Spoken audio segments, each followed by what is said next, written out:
Anthophytes. Anthophytes are flowering plants. These are basically land plants that are adapted to living in salt water. So if you can imagine like any of your plants that you have around your house or in your house, if you were to water those plants with salt water, most of those plants would die. However, there are certain types of plants that are adapted to living in salt water and are able to withstand salt water. And three of the types that we're going to look at are actually seagrasses, marsh plants, and mangroves. So the picture in the upper right, that is a seagrass bed. Just below that one is a mangrove. And then on the bottom left of the screen is a marsh. So you can see those three types of anthophyte or flowering plants are in saltwater. So we're going to use our seagrasses as our model marine anthophyte. And just like all anthophytes, flowering plants that you would find in your house, you do have roots. The seagrasses are going to have roots as well, and they're going to have roots that are going to anchor those plants into the sediment. And those their roots are also going to serve to absorb nutrients from the sediment as well. So they do have roots to anchor them and to absorb nutrients, just like land plants do. They also have stems, but they have two types of stems. So they have vertical stems, and those are the stems that are going to come up out through the ground, and those are going to support the leaves, which are going to do the photosynthesis. And then they also have horizontal stems, and those horizontal stems are called rhizomes. And those horizontal stems are going to be really important for asexual reproduction and also for storing of starch. So if for seagrasses, if all the leaves got torn away from the seagrass and the roots were left, the rhizomes were left, that little rhizome could actually grow and start a new shoot and become a new plant. So the horizontal rhizomes are important for vegetative or asexual reproduction. Then you also have leaves that are going to be part of the marine anthophytes. And so the leaves are going to be for doing photosynthesis. That's going to be their main food source. And the leaves will also be used for controlling salt balance.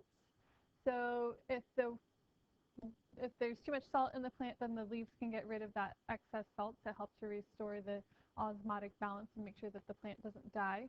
And then the leaves are also able to be broken off very easily in order to protect the plant. So the leaves can be broken off easily so that the roots don't get uprooted. And like we talked about before, those horizontal roots can actually grow sideways and become new plants. So by having the leaves fall off easily, then the roots can be left and can grow into new plants rather than having the whole plant destroyed. So flowering plants are common in shallow waters because they have to be in those shallow waters where there's enough sunlight for photosynthesis to occur, so they must be found in shallow water. In order to do reproduction, they will do both asexual and sexual reproduction. So they can do fragmentation, so that they can have part of their plant break off and go and become a new plant. Or like we just talked about, the rhizomes or sideways stems can grow and become new plants as well. You also have sexual reproduction. So just like your land plants do, you have flowers, and those flowers will produce both eggs and then pollen, and pollen is the sperm of a plant.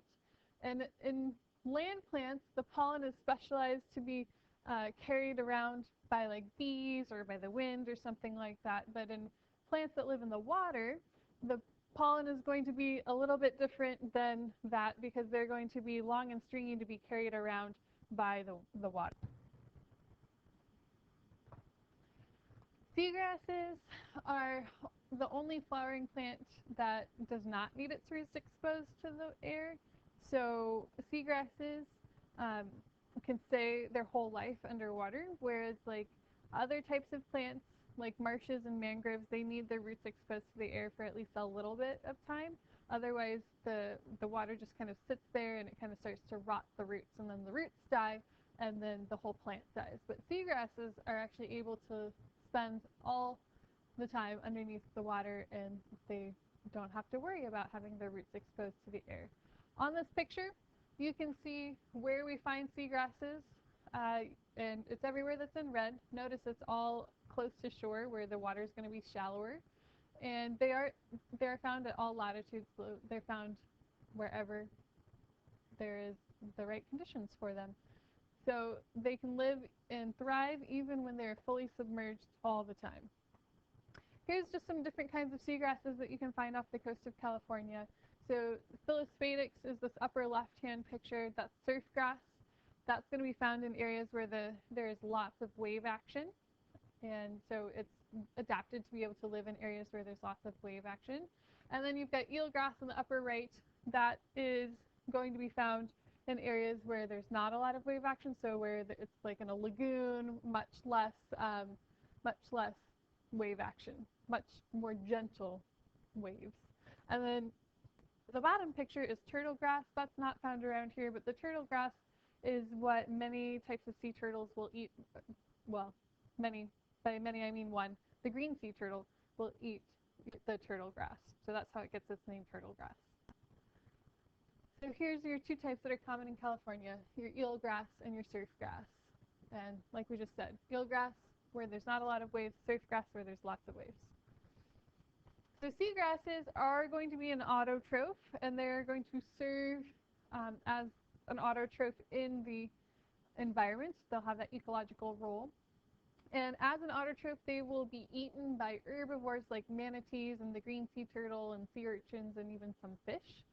But actually, the main contribution of seagrass into the ecosystems where they are is as detritus or dead stuff. So many things cannot digest a live seagrass because the seagrasses leaves have such a thick cuticle on them or a thick outer covering on them that in order to maintain their saltwater balance, so many things have a hard time digesting that. Whereas when they die, you have bacteria that can start to break down that cuticle and break down the seagrass. And so that makes them easier to digest. And so then other things can start to eat the dead seagrass after it's dead. So you can see an example of a food chain here that would include seagrass as its dead form. So the bacteria break it down, and then those can be eaten by bigger and bigger things. So seagrasses will be a food source, but they will also help with sediment deposition and stabilization. So sediment deposition is like pulling dirt out of the water and having it settle down onto the bottom.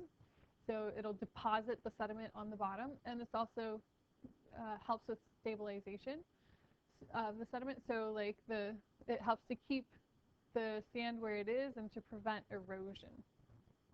So the leaves will actually slow down the water flow. So as the waves and stuff are coming in, the water will be slowed down by the leaves of the seagrass. And when that water gets slowed down, any sediment that's in the water will leave and sink down to the bottom. So the seagrass leaves slowing down the water helps to deposit or pull the sediment out of the water and onto the bottom.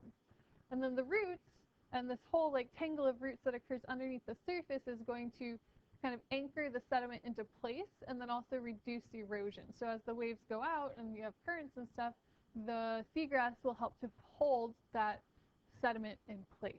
So it's a food source, and it also helps with sediment deposition and stabilization, but it's also a habitat. So it's going to add dimension to any sort of environment, and it'll make a two-dimensional surface into a three-dimensional environment. So it's going to increase the complexity of the habitat so that it can support a wider variety of organisms. So you can see the picture here on the screen are these bars basically to help kind of represent this. So the picture on the left represents just like a sandy sediment underneath the water.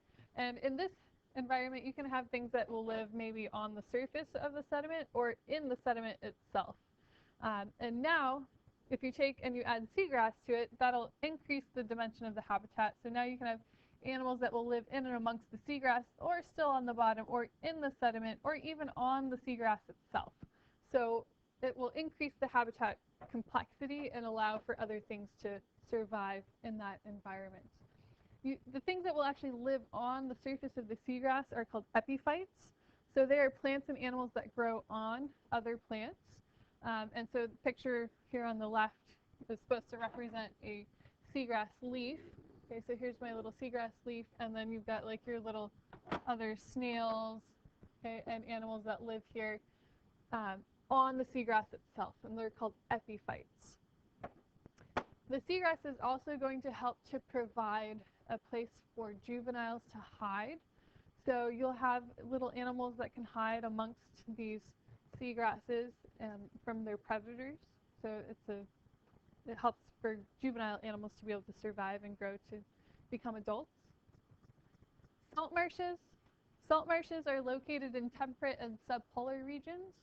They are found in cooler waters, so typically above 30 degrees latitude north and south. And they have to be found in the intertidal because they do need their roots exposed to the air. Otherwise, they do get waterlogged and they will die. They do experience high soil salinities because they do live in the intertidal zone. So when the tide goes out, the water gets evaporated, but the salt gets left behind. And so the salt is left in the soil. And because of osmosis, that means that you're going to get lots of salt trying to pull the water out of the plant. And so the salt marsh plants have to be able to deal with this continual kind of pull of the soil trying to get the water out of their plants. And so they have to be able to deal with that. And they also need to be able to deal with any excess salt that gets into their bodies, and they will actually be able to expel those excess salts. So salt marsh plants are quite hardy plants. You can see where you find salt marshes on this picture. So everywhere that's in green, that's where you would find a salt marsh. And then everywhere that's like in purple, the purple-pink color there, that is where you would actually find mangroves. So mangroves are kind of like the tropical equivalent of salt marshes. We'll talk more about them. So salt marsh plants are going to include things like true grasses. Those are going to be located closest to the water line, or what we call the low marsh. And then you're going to have things like rushes, which are going to be farther away from the water's edge in what we call the middle marsh. And then up higher than that, in the high marsh or upland, you're going to have shrubs and herbs. So that's going to be farthest away from the water. So here's a couple pictures to help you see this. You can see the picture on the left. That's going to be what the water or the salt marsh looks like when it's high tide. And then here's our little picture of the marsh. And so you can see the water level, and then the low marsh, middle marsh, and high marsh. So you're going to find like the grasses down here in the low marsh, rushes in the middle marsh, and then shrubs and herbs in the high marsh. And basically this is arranged this way because the plants that are living in the low marsh have a higher salt tolerance and a higher tolerance of being submerged underwater than the plants in the higher areas of the marsh. Because when low tide occurs, these plants are going to be the first ones that are exposed, or sorry, last ones to be exposed and the first ones to be covered. So when the water comes up, it's going to cover the low tide first and then start to cover the middle tide. And then when the water goes out, it's going to uncover the middle first, and then the low will be exposed.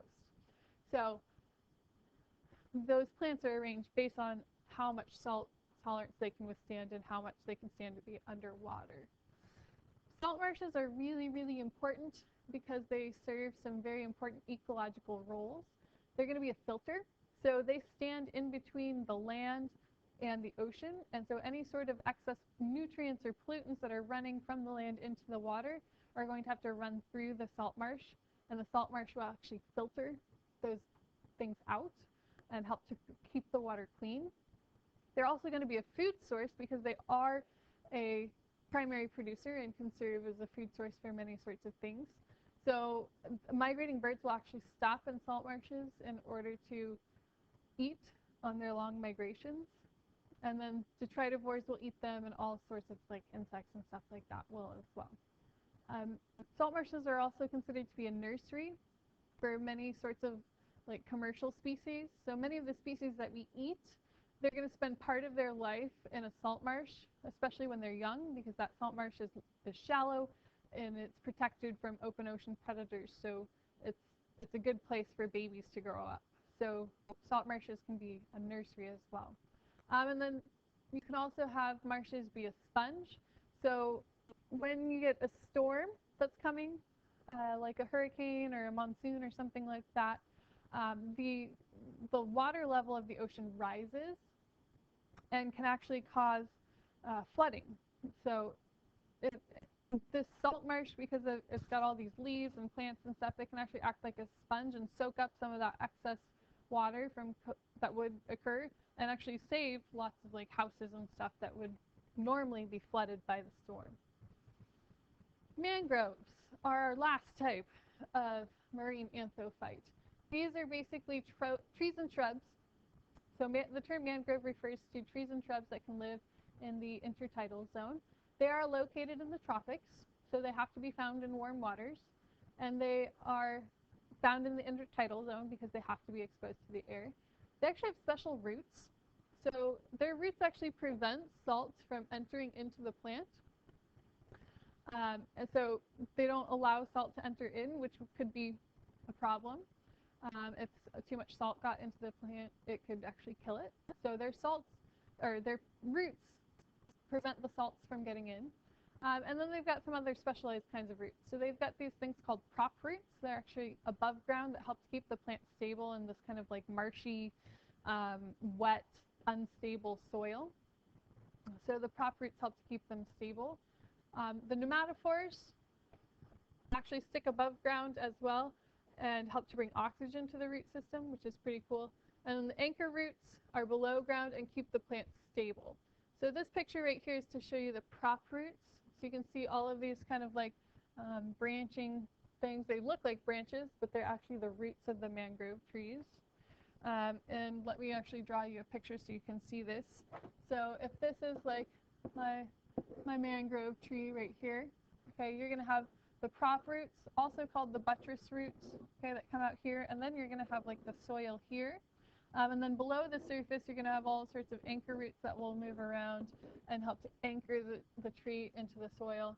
And then you will have vertical roots called pneumatophores that will actually stick above the surface. And on those little pneumatophores, there's going to be these little cells that are called lenticels.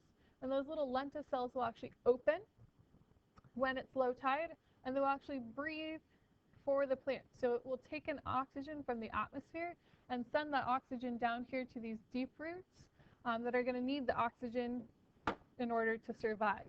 So you have pretty like standing water that occurs down here. So these roots are going to be in water all the time. And like we talked about, those roots would typically rot. But because of these pneumatophores, those roots get oxygen and are able to survive.